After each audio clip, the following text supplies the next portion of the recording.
आज हम समास में पढ़ेंगे संधि और समास में अंतर, इसके बाद कर्मधारय और बहुव्रीहि समास में अंतर।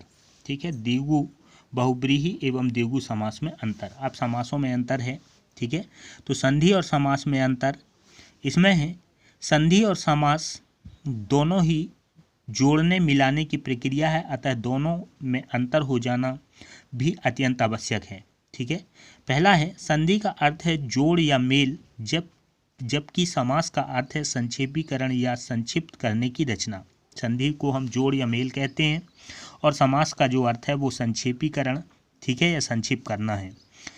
दूसरा, संधि में दो वर्णों का मेल होता है, जबकि समास में दो या दो से अधिक पदों शब्दों का मेल होता है। ठीक है, संधि में दो वर्ण मिलते हैं और जबकि समास में दो या दो से अधिक पद या शब्दों का मेल होता है।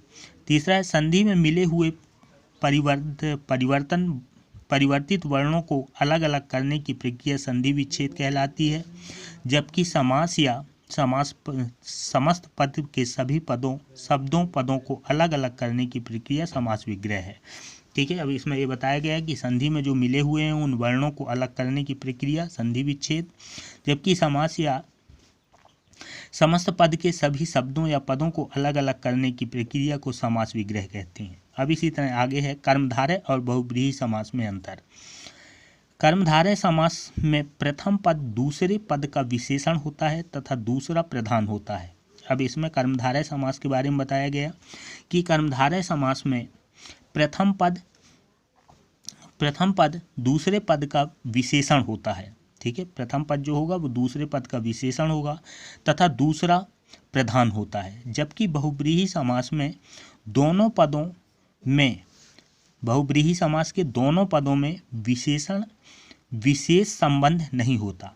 ठीक है, बहुव्रीहि समास में ध्यान देना है कि विशेषण और विशेष संबंध नहीं होता और ना ही दोनों में से कोई भी पद प्रधान होता।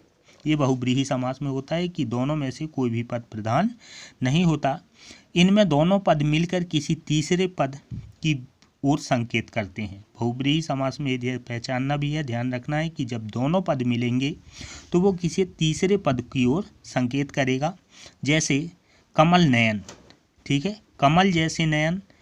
ठीक है, कर्मधारय, तो इस कमल जैसे नयनों वाला अर्थात कृष्ण बहुव्रीहि। तीसरा जो संबोधन है कमल जैसे नयनों वाला, तो वो किसको संकेत करता है? कृष्ण को। ठीक है, ये है बहुव्रीहि। इसके बाद पीतांबर, पित पीला है जो अंबर, ये क्या है? कर्मधारय है। ठीक है, पीतांबर। वहीं पित पीला है अंबर जिसका। ठीक है, इसी का अगर हम बहुव्रीहि देखें तो पित पीला है अंबर जिसका अर्थात कृष्ण। ठीक है, जिसका पीला वस्त्र है, ठीक है, वो है कृष्ण, बहुव्रीहि समास हो जाएगा। अब यहाँ विशेष है, विग्रह के पश्चात ही समास की पहचान होती है। अब समास को हम कैसे पहचानेंगे? तो जब समास का विग्रह होगा उसके पश्चात ही उसकी पहचान होती है। अतः विग्रह के अंतर से कर्मधारय और बहुव्रीहि समास का अंतर स्पष्ट हो जाता है। ठीक है, हम विग्रह के द्वारा ही जब हम समास विग्रह करेंगे तो उसके अंतर से ही कर्मधारय और बहुव्रीहि समास स्पष्ट हो जाता है। अगला है बहुव्रीहि और द्विगु समास में अंतर।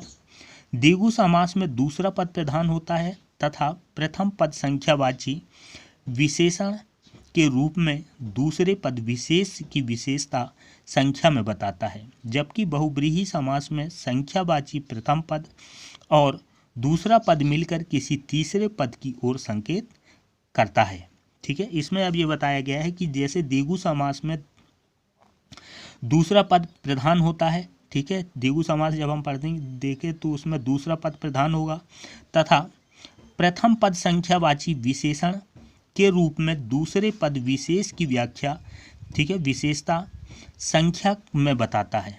ये ध्यान रखना है। ठीक है, कि जो विशेष है या विशेषता जो है वो संख्या के रूप में बताता है, जबकि बहुव्रीहि समास में क्या होता है कि बहुव्रीहि समास में संख्यावाची प्रथम पद, जो बहुव्रीहि समास होगा, मान लो अगर संख्यावाची प्रथम पद और दूसरा पद मिलकर तीसरे पद की ओर संकेत करता है, जैसे दशानन, 10 आननों का समूह।